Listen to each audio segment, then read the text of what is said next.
Don't kill the cat! Ha! We're moving on to the terminal. Yeah, I've tried to merge a few codes together to draw a random entry out of this list, this long list of thousands of topics that I want to cover here. One of the first things that I wanted to add to this series was garbage waste disposal, the large bins, whether they're ever disinfected. Because obviously when you have so much bio waste going in one place and sitting there and rotting, it could be breeding grounds for many disease-causing agents. I wasn't able to find any information on it when I looked it up a few years ago. Garbage in, garbage out. Waste disposal. Okay, treatment, but that's the treatment of the garbage, I think. Waste collection. Solid waste, landfill, curbside collection. I think I actually eventually got to one of these, what the exact name for the trash bin, waste bins are. Household waste, source separation, dumpster. Why was it so hard for me to remember this? But yes, this is what I got to last time I looked into this. Dempster Brothers Incorporated, Knoxville. Waste collection vehicles, including Dempster Dump Master, George Roby Dempster, and his brothers Thomas and John Dempster. The company is notable for popularizing the word dumpster. Yes, I think that it's a... What was the term? The word dumpster, first commercially used, came from the Dempster dumpster system of mechanically loading the contents of standardized containers onto garbage trucks, which was patented. Containers were called dumpsters, blending the company's name with the word dump. The Dempster Dump Master, which became the first successful front-loading garbage truck that used the system, popularized the word. The word dumpster had at least 3 trademarks associated with it by Dempster Brothers, but today it is often used as a genericized trademark.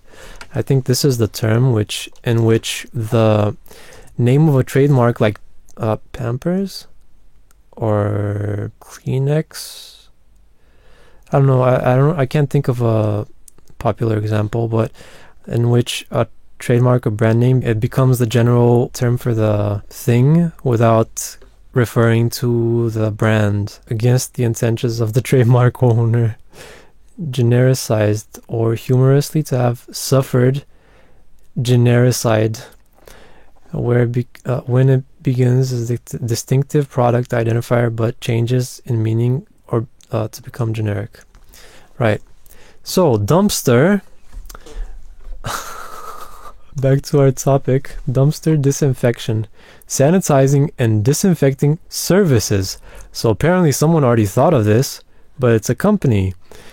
Disinfect says to protect your workplace and employees, but it's within a workplace. Yes, this is like bio-waste cleanup. The fact that we're getting random companies that deal with certain services that don't exactly focus on what I had in mind means that this isn't common practice, and which is also a health concern because you have a lot of pollutants within the waste bins. It would be a very good idea for them to be cleaned at least or sanitized periodically so that disease doesn't build up within the container and eventually get transferred to people. And I think that would be, the dumpster is one of the best breeding grounds of bacteria and pathogens. Dumpster Safety 101. What you need to know about these bulky bins. Dumpsters may seem inconsequential and a trivial and unglamorous part of life, but they pose a safety risk to those who use them. Whenever you are a business or property owner, an employee or a resident, there are some things you need to know about dumpster safety. It is just a fact of life that people and businesses create waste, so you need a way to properly dispose of it. I'm horrible at reading, by the way. Your property probably already has a couple of roll-off bins or dumpsters where recycling and garbage are removed by waste haulers. These often big and bulky containers are super helpful for keeping trash out of your building but off your street.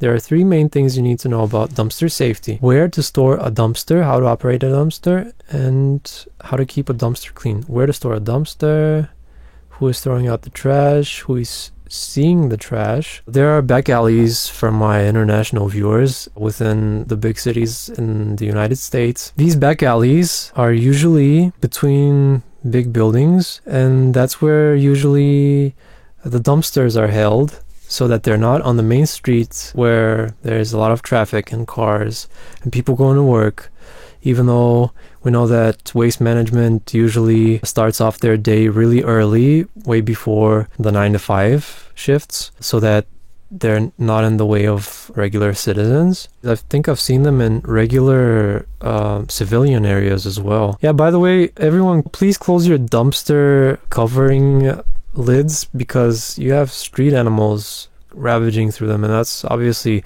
another way to spread disease. Never enter a dumpster. It is what it is. Ah, look who's here. Do not dispose of hazardous waste. Yeah, I don't think that whoever is doing that is gonna ever get to this page. How to keep dumpster area clean. If the odor, grease, and grime is just unbearable, then you can clean your dumpster. Cleaning your dumpster is a great way to kill germs and bacteria that builds up to reduce emanating odors. How often you should clean your dumpster will vary, but typically you would not need to clean it more than once a month. Oh, I would feel bad for the person that has to clean it once a month.